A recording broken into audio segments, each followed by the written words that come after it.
On this edition of In the Life, a sense of urgency. It was democracy in action. And I'm going to tell you it's your duty to speak up. Creating a character. It's my constant effort to make them bigger, to be more flamboyant, to queer them up a little bit. A leap of faith. I sort of figured, well, you know, if somebody comes right out and says, "Are you a lesbian?" I'm going to say yes. All this and more on America's Gay and Lesbian News Magazine. In the Life is funded in part by the H. Van Ameringen Foundation. Additional support provided by the Ford Foundation and by the Arcus Foundation and by the Gill Foundation and by the annual support of In the Life members like you.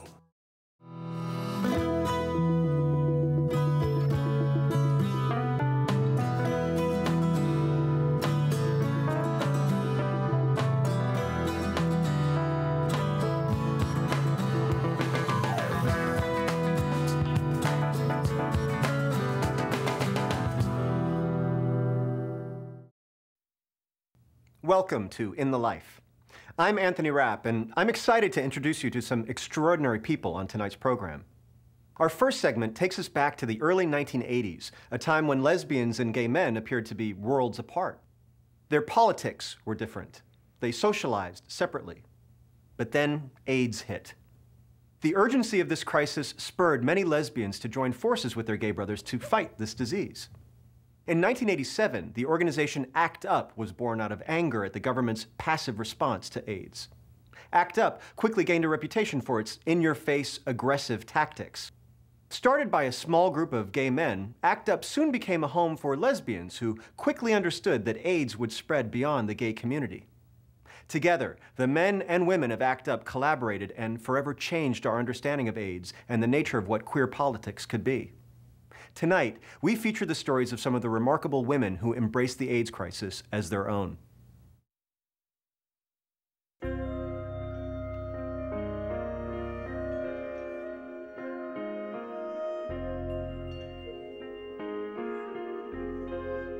It was a remarkable time.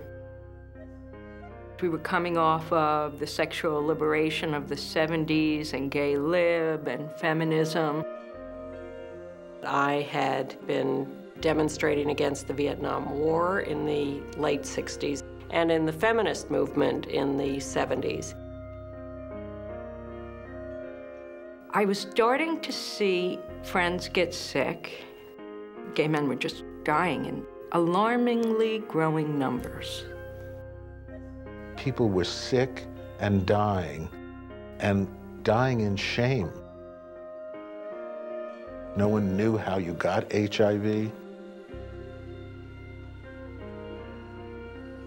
There was a new disease that had absolutely no cure and an almost immediate death sentence. We're dealing with an epidemic, we're dealing with a war, and people were dying in this war, and the government had turned its back. There was rage, like no one's doing enough, no one's talking about it, it's not on the news. It is time to wake up. You've got to wake up and you've got to make some changes. People are dying and it's going to get worse. I became incensed and just livid about all this. Someone told me about ACT UP and that this was a group that was going out in the streets and demonstrating. Fight back, fight AIDS. ACT UP. Fight back, fight AIDS. ACT UP. Fight back, fight AIDS. ACT UP. Fight back, fight AIDS. A friend of mine said, "Hey, I heard about this group that's meeting at the community center and they're doing stuff around AIDS and let's go."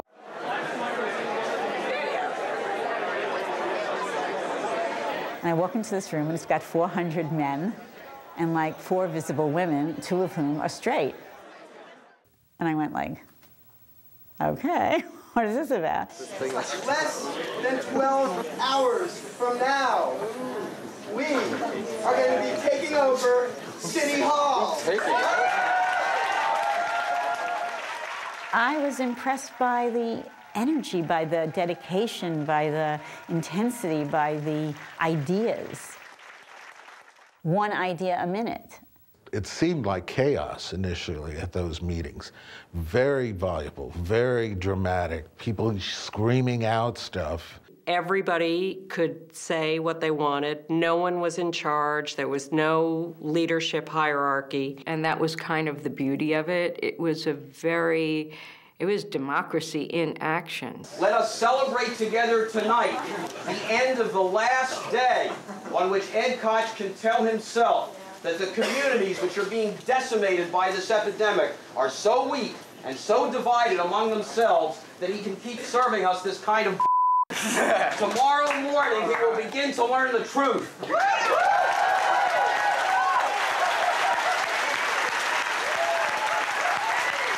ACT UP was made up of many people, of big wild queens and you know, mothers of three and old and young. A lot of people who had cut their teeth on the civil rights movement of the 60s and the anti-war movement of the late 60s and early 70s joined ACT UP. Many of us found ourselves in the ACT UP meetings, kind of looking around the room for other women. And this group that found each other really derived support. We have to end this with Ann Northrup giving her soundbite technique.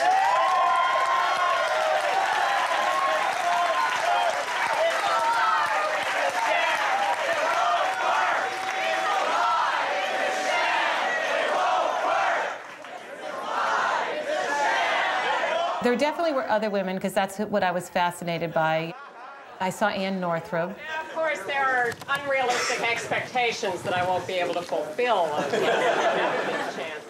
Didn't know her and thought she was really dynamic and amazing. And, you know, she snapped her finger and those boys listened. While Mike asks you politely to step forward, I'm going to ask you more strongly than that. And I'm going to tell you it's your duty to speak up.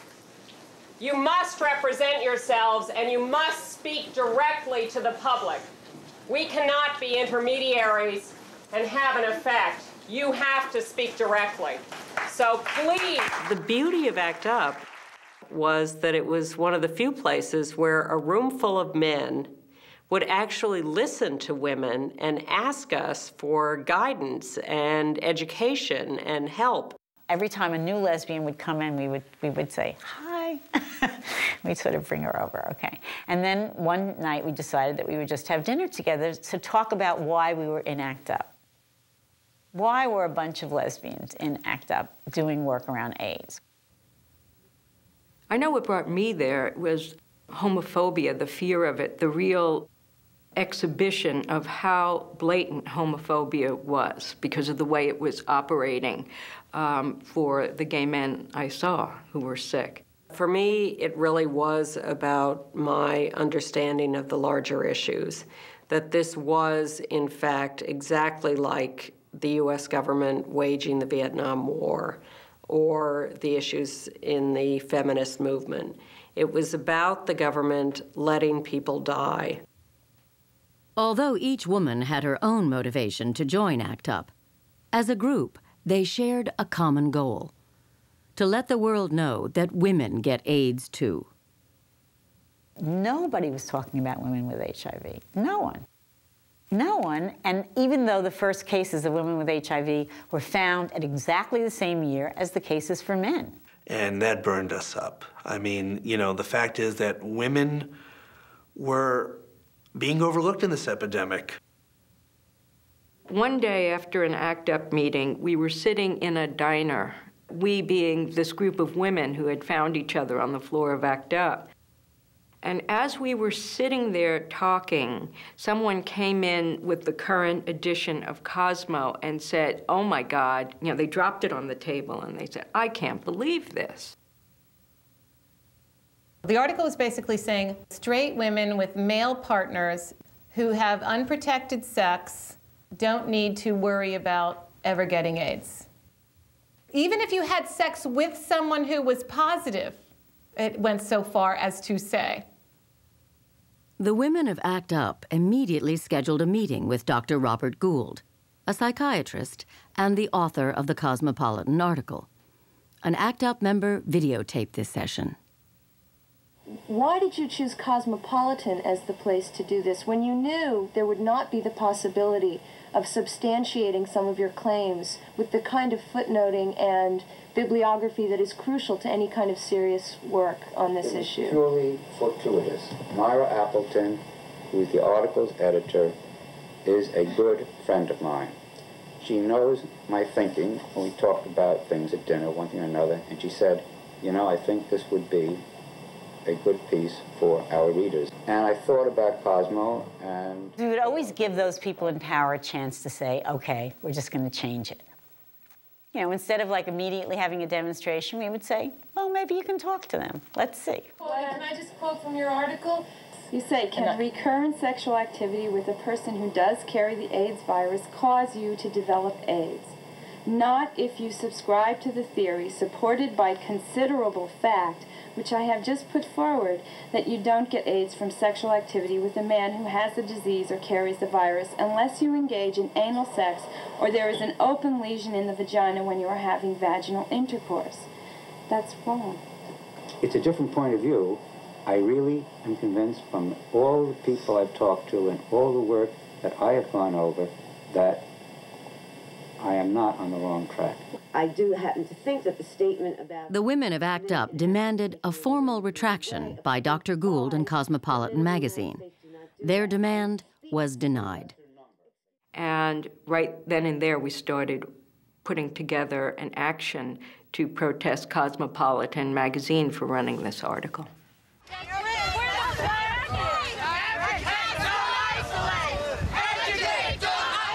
It was the very first action the women organized.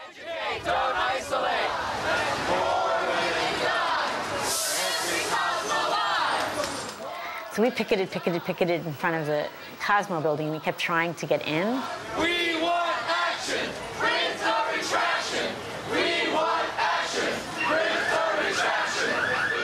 We went to move the barricade out, and one of the cops said, "You can't do that." And we said, "Oh, no, the demonstration is over." And we said, "Oh," and he opened it up, and then we went, "Don't go to bed with Cosmo," and we just started chanting again. Boycott Cosmo! Boycott Cosmo! Boycott Cosmo! Boycott Cosmo! The women of ACT UP were the conscience of our organization. They were more mature than the guys, they were more focused, and the women woke us up. Cosmo! Say no to Cosmo! Say no to Cosmo! They opened our purview and really helped us understand more about what was happening in the epidemic. In 1991, 3 years after the Cosmo demonstration, ACT UP successfully pushed the Centers for Disease Control to redefine AIDS to include women. This crucial change enabled women with AIDS to receive a range of benefits for the first time. ACT UP also convinced pharmaceutical companies to lower the exorbitant prices of vital drugs, making them accessible to more people. Through passion and persistence, ACT UP radically changed the public perception of AIDS. It was no longer just a gay disease. It was now everyone's disease. People always say, "Oh, you can't do anything. The government is so big, it's so complicated. There's no way you can get them to do anything." And we did. And I think that was one of the things about ACT UP. People had a vision. We actually believed we could change things. By the women organizing, we opened up the agenda, and we showed that it could be done, and that we weren't going to end up off on a tangent, that ultimately we would always end back at the AIDS crisis. One of my friends came from a rather, wealthy Westchester world, and he recalled visiting home, and his mother was sitting with her, well-to-do lady friends playing bridge, and as the women are playing cards, one turned to the other and said, "Those gay people, I didn't realize they got so angry." And maybe that is one of the main lessons we taught, that gay people were not going to lie down and die, that gay people could be angry and could fight back.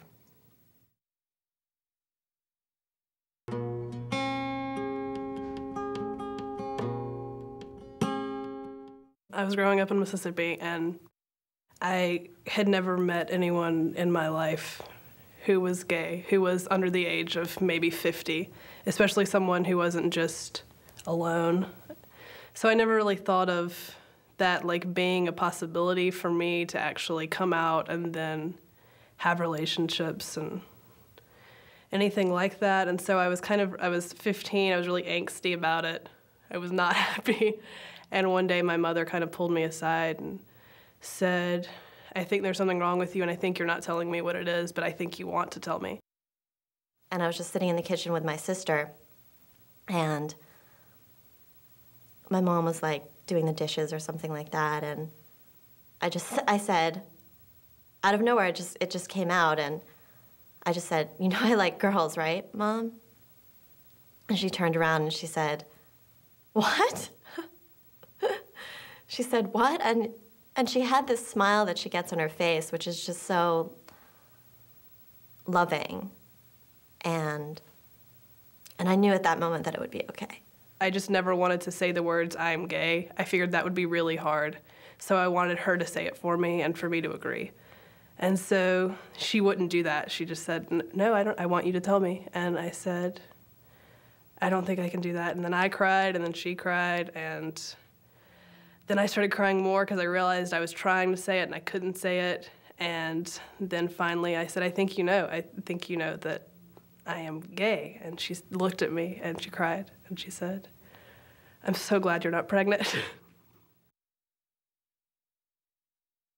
The world of comic books is filled with gay metaphors. Flamboyantly dressed superheroes with secret identities and mutant X-Men rejected by society. Perhaps that's why so many gay artists are drawn to the medium. You're about to meet Phil Jimenez, a successful and openly gay comic book creator who invited us behind the scenes to catch a glimpse of his imagination at work.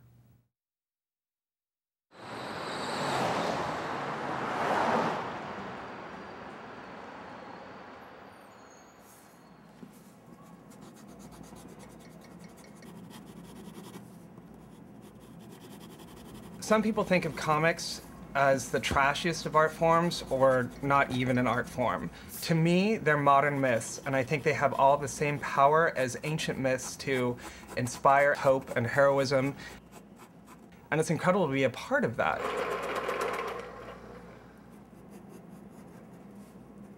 Over the years, I've drawn just about every major character in comics: Superman, Batman, Spider-Man, the X-Men.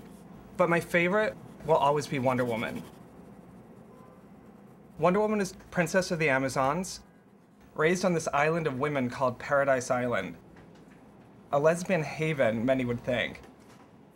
And she left her island home to come teach man a better way to live, peace, harmony, hope, love, equality between the sexes. What I love about Wonder Woman is that she's given me a set of rules to live by, a set of rules I've tried to live by my entire life. I love her, and I wouldn't have the life I do today without her.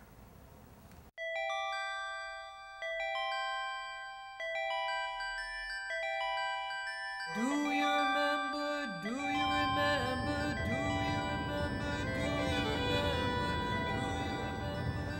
Oh my gosh, is this actually where I used to live? Wow, they're pink. I was raised in small and pink apartments. No wonder I'm gay. I used to live right down there. I was a latchkey kid. My father left us when I was 6 months old, and my mother, God bless her, had to work. So I was alone a lot. What that meant was I drew all the time, created my own little worlds, played with my toy dinosaurs, and I watched a lot of TV. And it was on TV that I discovered Wonder Woman.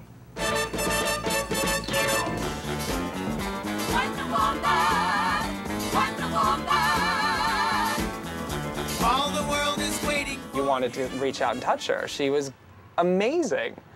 I mean, she was like 6 foot in her stocking heels. She walked around in that costume like she owned it. And she was just stunning. Around the same time, I think this was actually 1976, my mother bought me my first comic. It was a Wonder Woman comic. And from then on, I was hooked.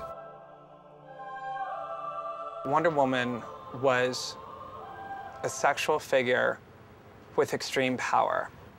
Here was a woman who was incredibly beautiful and incredibly desirable as a sex object. She ran around fighting crime in a bathing suit, for God's sakes. But she could throw a car over her head.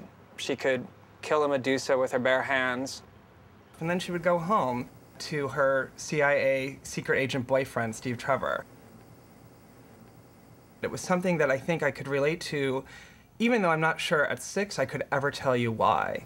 This was his first drawing, or his first comic book, so to speak, on the back of printout paper that I brought home from work. And he was 5 years old at the time. She's telling Steve she's going to get dressed, D-R-E-S-T. And this is where she's twirling to become Wonder Woman. He used to do this by the hour. He would lay on the floor and do nothing but draw. I was by myself a lot. And I think one of the reasons I drew so much was to entertain myself. I do remember that I was not allowed to watch TV after a certain time, but I also knew that my mother wouldn't come home till a certain time. So very wisely, I would watch the TV and then turn the TV off half an hour before to let the machine cool down. Because when she would come home, she would put her hand on the TV to see if it was still warm. I felt very guilty, as I say, the guilt to leaving him by himself. But, you know, it was necessary at that time. That's all I had. I had no choice. I was never wanting for food. I always had my own bedroom. I always had clothes. And I always knew she loved me. It's beyond impressive to me to think of what my mother did for me growing up and what she sacrificed, because I know she had a failed marriage and bad boyfriends, and I know she suffered from low self-esteem, and yet somehow, some way, she worked really hard.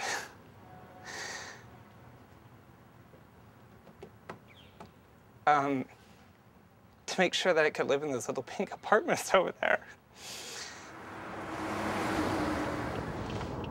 Wow. See, these were all strawberry fields when I grew up.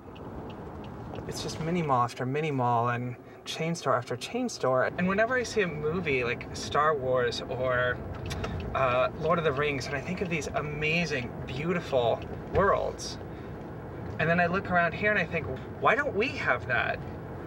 This is why I don't live in Southern California.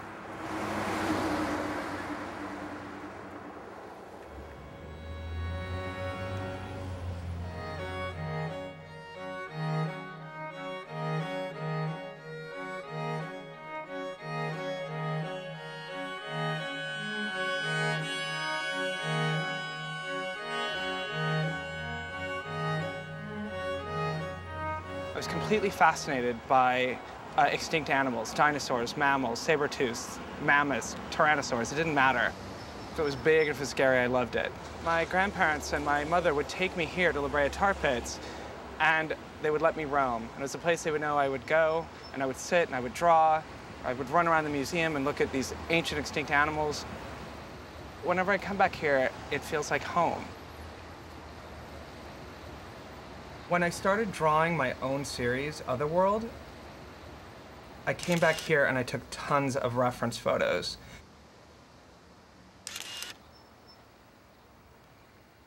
I then used the photos to create several scenes in the book.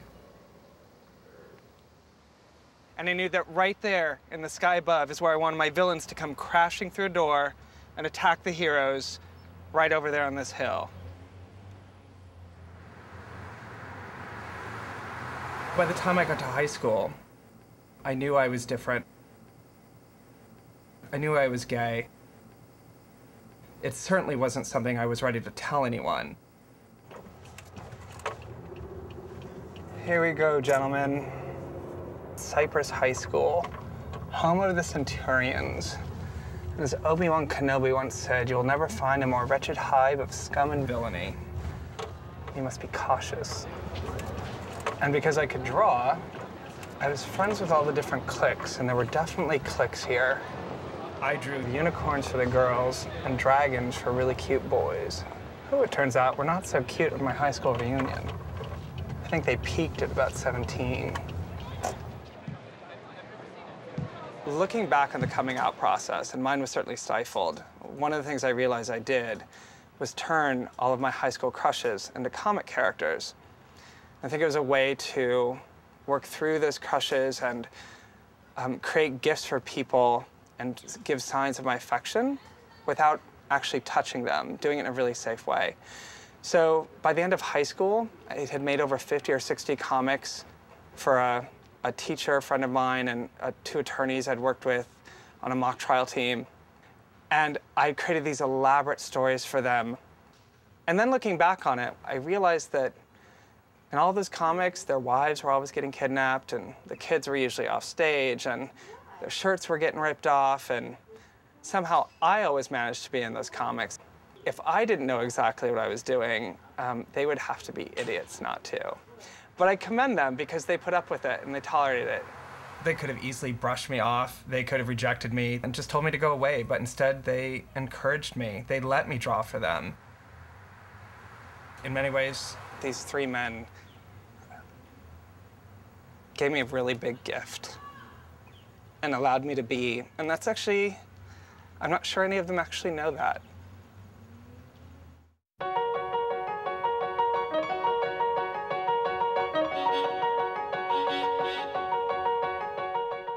Oh my God. This is student council. No, yes, he was on the student council, and this was... I really wanted to be a cheerleader. He was in drama, student council, mock trial, honor roll, who's who. He was in mock trial, and they played state finals, and they went to Dallas for nationals. I also, I forgot, I brought your driver's license test. I think you're right. I saved it. This was his driver's license. Are you speechless, honey? Best party ever. Here's my question. Are your mothers this proud? I brought out the old pictures because, very nice. Yes. Oh, wow, I didn't realize what was in here. That was my first boyfriend. With his very hairy chest. Yes, with him. My goodness. Yeah. Neil Posner was my first editor, and he was probably my greatest mentor at DC Comics. He was an incredibly talented man with some very strong opinions about the way things should be done. I developed a crush on him the minute I met him, and I wanted to know more about him, and I wanted to be with him all the time. So I'd hang out with him at work. In the offices far later than I had any reason to. I would buy clothes I couldn't afford to impress him. And eventually, I mustered the nerve to ask him on a date. And he was 15 years older than I was, and he had been my boss. And so, against his better judgment, he said yes. And it actually ended up being a really wonderful relationship. Unfortunately, he had AIDS, and at the time, I'm not sure I knew what that meant. I knew that Rock Hudson had died of it, and I knew that a lot of gay men had it. But he was quite ill, doing pretty well, but this was years before cocktails had emerged or more aggressive medicines. And I think he was very hesitant about dating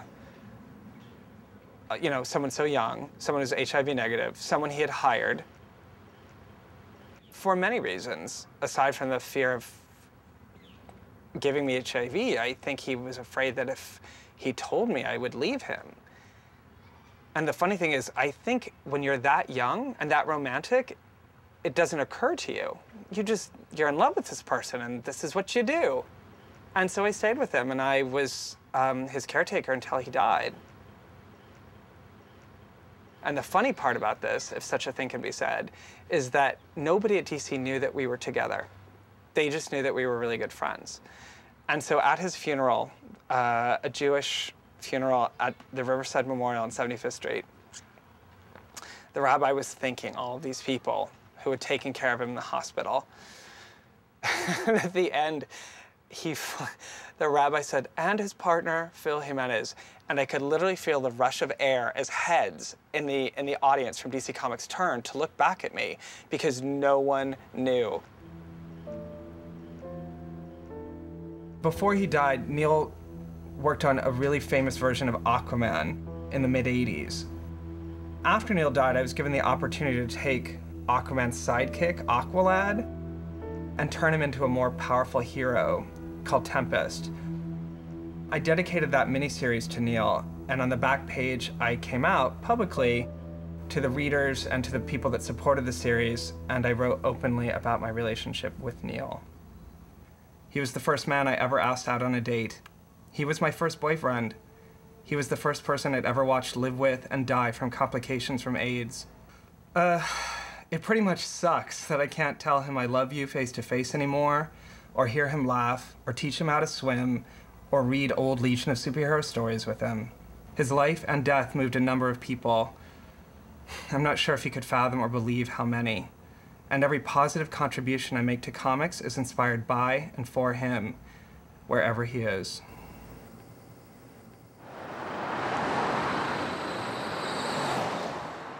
The strangest part about dealing with loss, especially loss of someone who is sick or infirmed, and the bizarre feelings of sadness and guilt that you can actually go out and have a good time. How do you move on when you feel that you have unfinished business? I'd like to introduce the world to Joe Hosking. Hello. My Hello. Superman. And I mean that literally. So you're Superman flying. There we go. Now remember, look forward, and then, hold on, keeping it up. Keep flying, keep flying. So Joe is not only my boyfriend, but he's also my model for Superman in DC Comics' Infinite Crisis. That's great. Okay, just keep serious. Remember, think of it like the movie. Pretend it's the movie. Okay, I'm gonna get one more of you from right about here. And this is fantastic.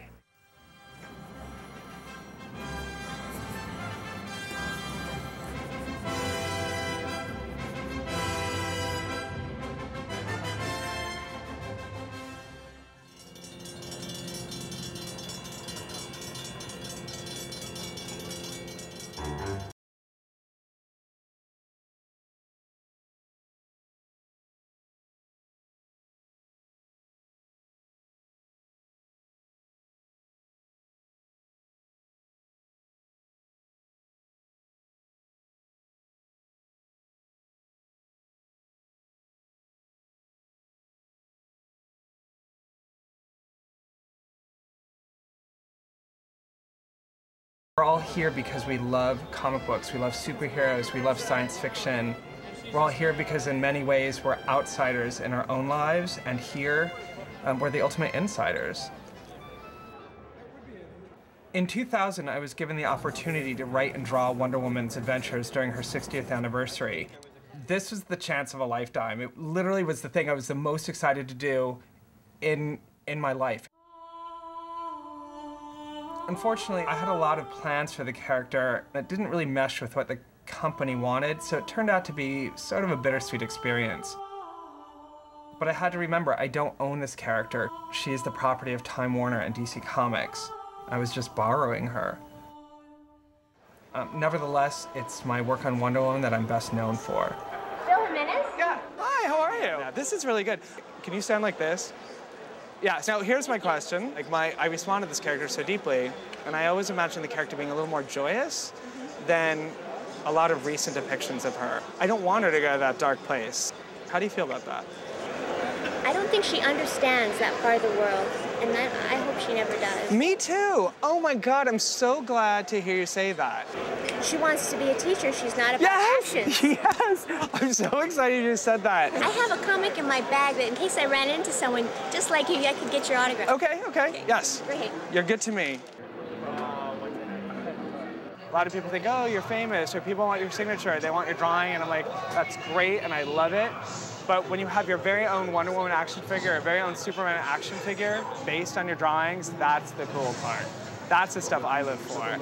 If you ever want to know how being gay influences my work, just look at the hair, because I pick up stuff nobody else does. And actually working on figures like this, I had to explain to the sculptor, I was like, you're gonna have to be patient with me, but the hair is really, really important. And when I designed it, they were like, well, her head's not gonna move. And I said, I don't care. Her head shouldn't move. It's not about that, it's about the hair. You look at some of these characters, and they're like big drag queens. I'll probably get in a lot of trouble for saying that, but you know, they wear tights and they have capes and they fly about. There's a wonderful flamboyance about them. And I actually embrace that. For so long, even now, the industry tries to minimize that to make superheroes more realistic. And I try to fight that every step of the way. It's my constant effort to make them bigger, to be more flamboyant, to queer them up a little bit. Because I think the world is a little too mundane. I mean, that's why comic books were invented.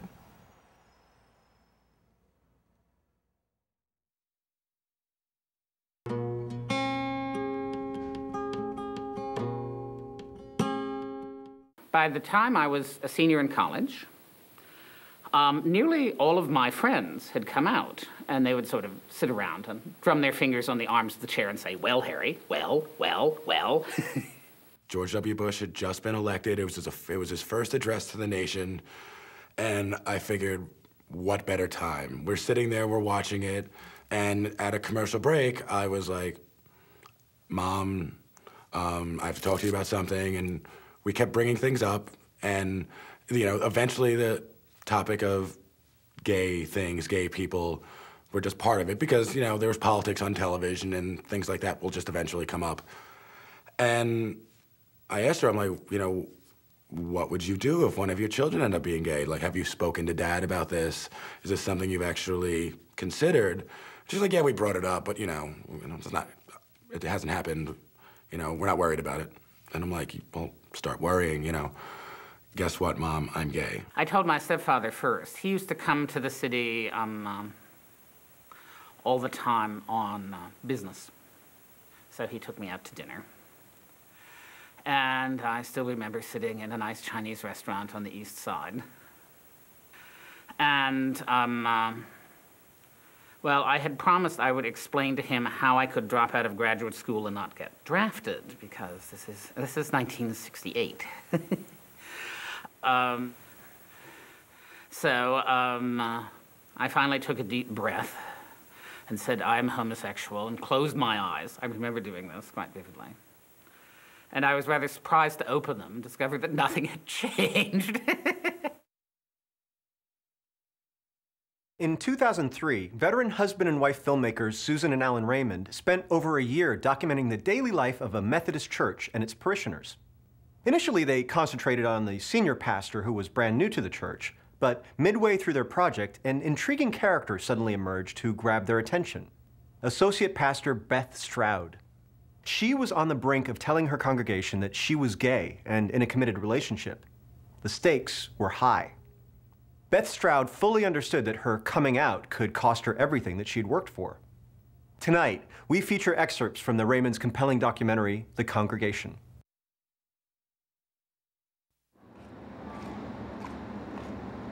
I was never really very sure how I would handle a direct question about my sexual orientation in the ordination process, and I sort of figured, well, you know, if somebody, you know, comes right out and says, are you a lesbian, I'm going to say yes, and that'll be the end of the process. But at least I'll, you know, pursued it that far. And I never got asked a direct question like that, and I have really wrestled with that as a moral decision and as an ethical decision. There may be people in this congregation who sort of, you know, who are still, you know, kind of struggling with homosexuality and Christianity, and can they really be integrated? And you know, and I admired her greatly. She stood up for her rights. She said, "There's an injustice here, and I'm going to call you on it, and I'm going to do it publicly." It was clear that Associate Pastor Beth Stroud had a natural ability to click with young people. In about 5 minutes, we're going to all circle up and Yeah, well, we might have a prayer or something religious like that before we leave. You gotta do something religious. You gotta do something. Right, It's a church. It's a church trip.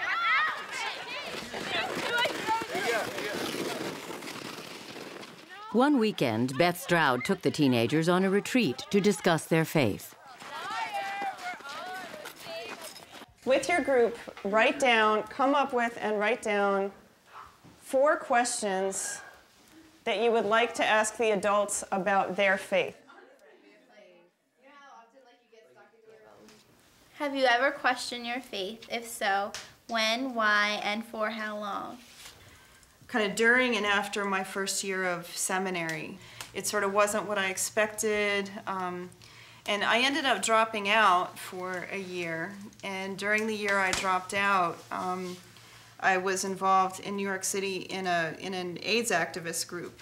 And during that year, I got to be friends with some people who died. You know, I got to be friends with some people who had lost, you know, nearly all of their friends that they'd been young adults with together. And during that time, I just didn't understand how, if there was a God, how could so much suffering happen, or how could something so bad happen? When the young woman asks her the question, have you ever questioned your faith? I think that this was a question of daily issue at this time for her. It was in her daily prayers because she was thinking about making the announcement that, you know, she was a lesbian. In terms of religious discussions, it's always, to me, more interesting to deal with someone who questions their faith than to someone who blindly accepts everything. Beth Stroud had come out to her family years before, but she called an informal meeting with them to learn how they felt about her decision to come out to the church. Hi. Hey. How you doing? Hi, Mary. How are you? Good. Hi, Mom. Hi.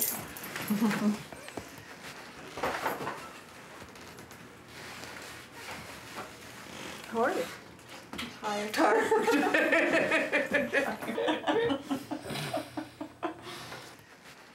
Chris Page, Beth's partner, also attended the meeting. It's a big family event, and we seem to come together for those. I mean, it'll be wonderful for you guys to be able to be out as a couple at church, and to be able to be, you know, for you to be out at work, and it's a great thing, and it's been hard to picture precisely how it all happens in a really positive way where everything gets to work out. And once you meet the family, it all makes sense as to why Beth is who she is. She has these 2 parents. They're completely open and completely relaxed and, of course, concerned about her well-being, but completely supportive of her. And then you find out she has 2 sisters, and one of the sisters is gay. So this is a very interesting family. You know, when you were just going into the ordination process, I remember we had a conversation way back then of me thinking, you know, well, why can't you just keep it quiet, stay in the closet? And can't you do a lot that way? And you were saying at that point, no, you had to be open and out, just because of what it would do to trust level if people discovered that you hadn't been open. The mother wanted her to wait a little longer, you know, wait till you're a little older, or wait till the church laws change, you know. She's just being protective mother, but she was behind her daughter completely. I think the piece that probably scares me more, or leaves me a little more anxious, is, you know, what will happen down the road, and will you be able to continue to do what you really love to do? And that's the...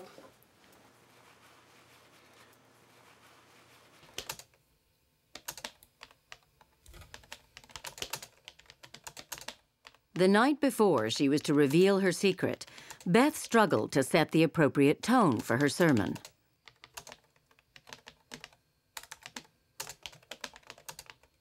The hard part is kind of, you know, paring it down to a manageable sermon, trying to write a sermon that's not, I mean, a sermon isn't supposed to be about me, it's supposed to be about God.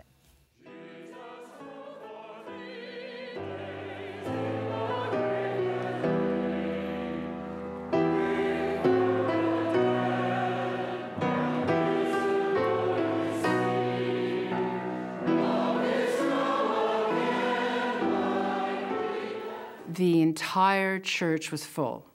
It was standing room only. Almost every single member of that church was there.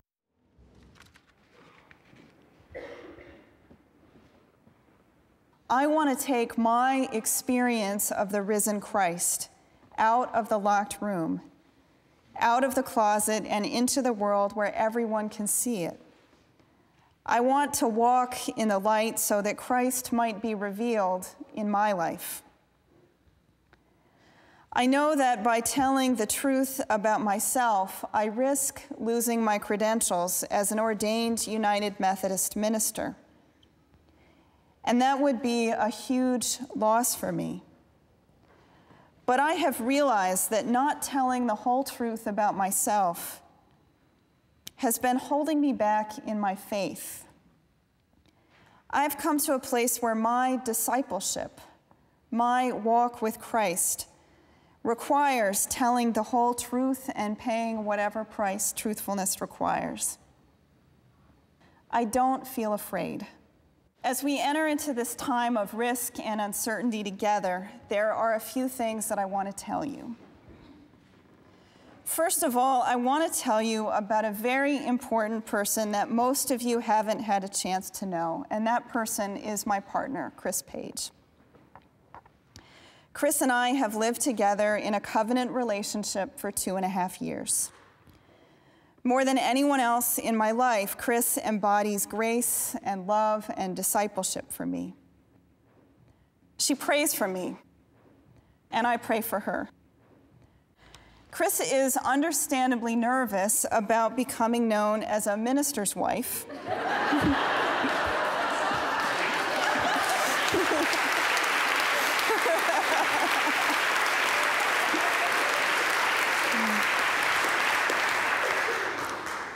But I have promised her that she doesn't have to wear a big hat unless she wants to.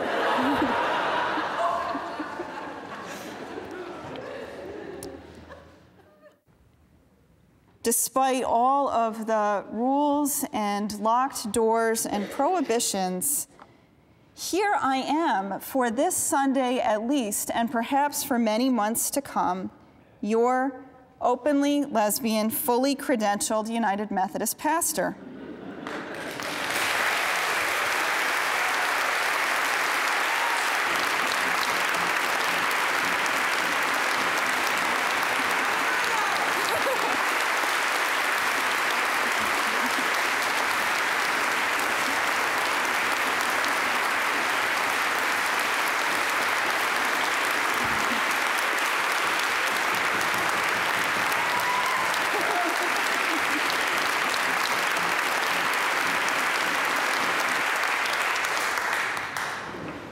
I'm excited to be able to give you the gift of my whole self in the fullest expression of my ministry for however much time we may have. God is alive. Look, here he is in our midst, even though the door was locked. Peace be with you. Amen.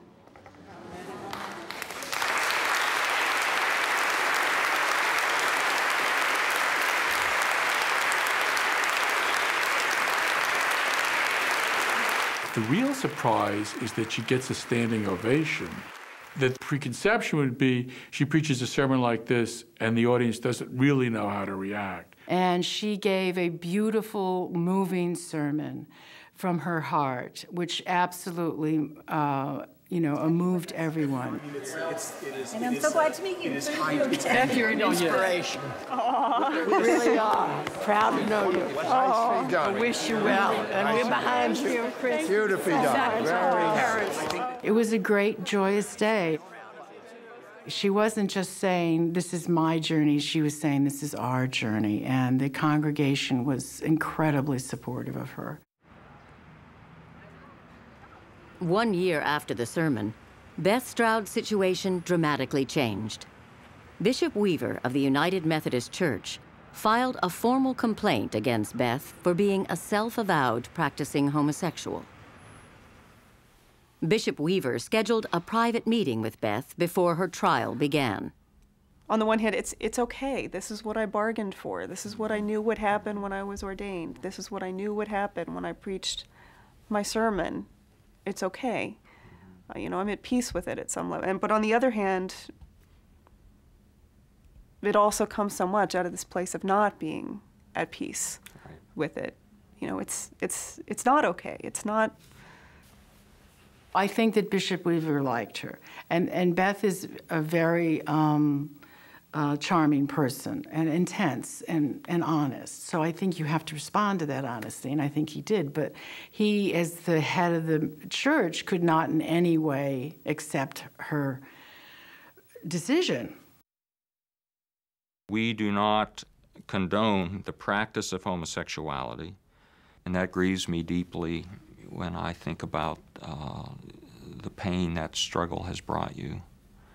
The path of the hearing and the trial, the path of the judicial process has looked to me like the best way to be faithful. It can be a way for people to really, you know, look each other in the eye across the table and say, you know, if this is what we believe as a church, what does this mean? And that ultimately may be the best we can hope for. Mm-hmm. This little light of mine, I'm gonna let it shine. This little light of mine. Almost a year after meeting with Bishop Weaver, Beth Stroud went to court and faced a jury of 13 Methodist ministers who would determine her fate. Filmmakers Alan and Susan Raymond attended the trial, but cameras were not allowed in the courtroom. The moment of when the rubber hits the road was the trial.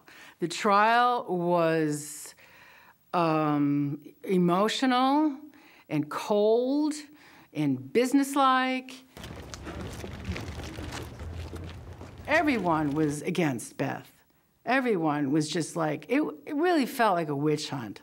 I think this case has demonstrated how divided we are and what a challenging position that we're in as a church. And so I'm just feeling quiet, kind of somber, and in prayer for the jury and for the whole church. And she had to get on the witness stand and be asked very personal questions about her sex life.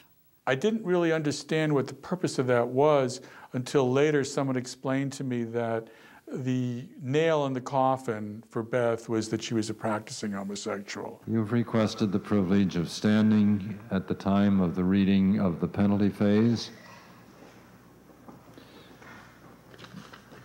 The report of the trial court is that the credentials of the respondent are to be withdrawn, and the vote was 7-6, meeting the required vote for the penalty. If you choose to appeal, we'll be glad to help if you so desire.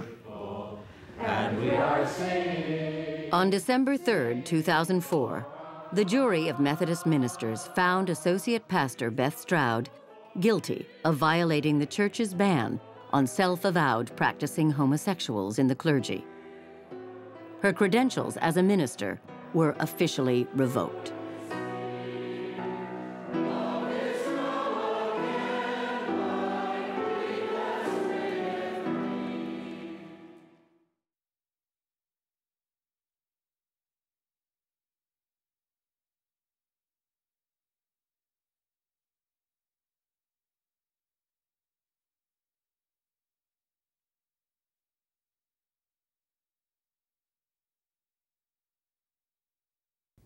I'm Anthony Rapp. For all of us at In the Life, thanks for tuning in, and we'll see you next month.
In the Life is funded in part by the H. Van Ameringen Foundation.